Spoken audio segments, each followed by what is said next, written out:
বন্ধুরা রেসিপি গাজরের হালুয়া আমার পাশে থেকে ফুল ভিডিওটি দেখার অনুরোধ রইল। নমস্কার বন্ধুরা, খুকু ফুড কিচেনে সবাইকে স্বাগত। আমি আবার চলে এসেছি নতুন একটা রেসিপি নিয়ে আপনাদের মাঝে শেয়ার করতে। তাহলে চলুন রেসিপিটা শুরু করা যাক।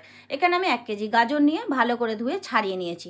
এবার গ্রেটারে গ্রেট করে নেবো। সব থেকে যে ছোট ছিদ্রটা গ্রেটারে সেই ছিদ্রটা দিয়ে পুরো গাজরটা আমি গ্রেট করে নেবো। ঠিক এইভাবে দেখুন, পুরো মিহি গ্রেট করে নিলাম। এবার একটা কড়া বসিয়ে দেবো। কড়া বসিয়ে 4 থেকে 6 চামচ আমি ঘি দিয়ে দিলাম 4টে থেকে 5টা ছোটো এলাচ ফাটিয়ে। এবার দিয়ে দেবো কিছুটা কাজু কিশমিশটা 30 সেকেন্ড মতো ফ্রাই করে নেবো। 30 সেকেন্ড ফ্রাই করে গাজরটাকে অ্যাড করে দেবো। 30 সেকেন্ড ফ্রাই হয়ে গেছে, গাজরটা অ্যাড করে দিলাম। দেখুন গ্যাসের ফ্লেমটা এই সময় অবশ্যই হাইতে থাকবে, কিন্তু কাজু কিশমিশ ভাজার সময় অবশ্যই গ্যাসটা লোতে থাকবে। 5 মিনিট নাড়াচাড়া করে এবার এখানে আমি 1 লিটার লিকুইড দুধ দিয়ে দেবো। 1 লিটার লিকুইড দুধ দিয়ে দিলাম।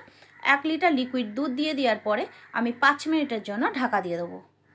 5 মিনিট ঢাকা দিয়ে ঢাকার যে ছিদ্রটা, ছোট ছিদ্রটা আছে, সেই ছিদ্রটা একটা লবঙ্গ দিয়ে বন্ধ করে দিলাম।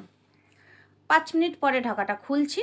5 মিনিট পরে ঢাকাটা খুললাম। দেখুন দুধটা অনেকটাই মরে গেছে, শুকিয়ে গেছে। এবার এখানে 100 গ্রাম মিল্ক পাউডার অ্যাড করে দিলাম, গুঁড়ো দুধ অ্যাড করে দিলাম। এখানে আপনারা চাইলে গুঁড়ো দুধটা নাও দিতে পারেন। ভালো করে এবার নাড়াচাড়া করতে হবে। তারপর এখানে 200 গ্রাম চিনি অ্যাড করে দেবো।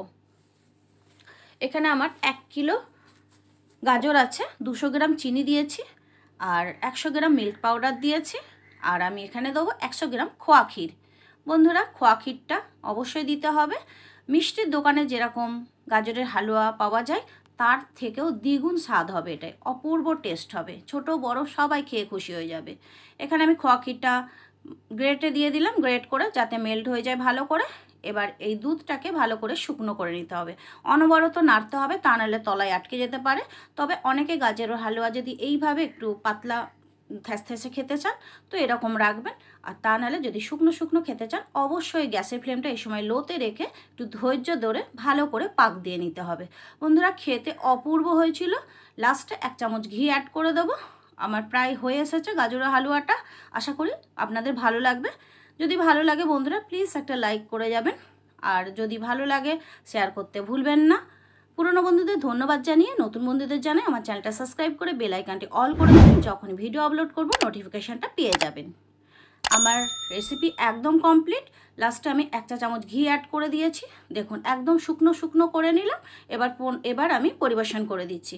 দারুণ দেখতেও হয়েছে, যেন খেতেও সুন্দর হয়েছে।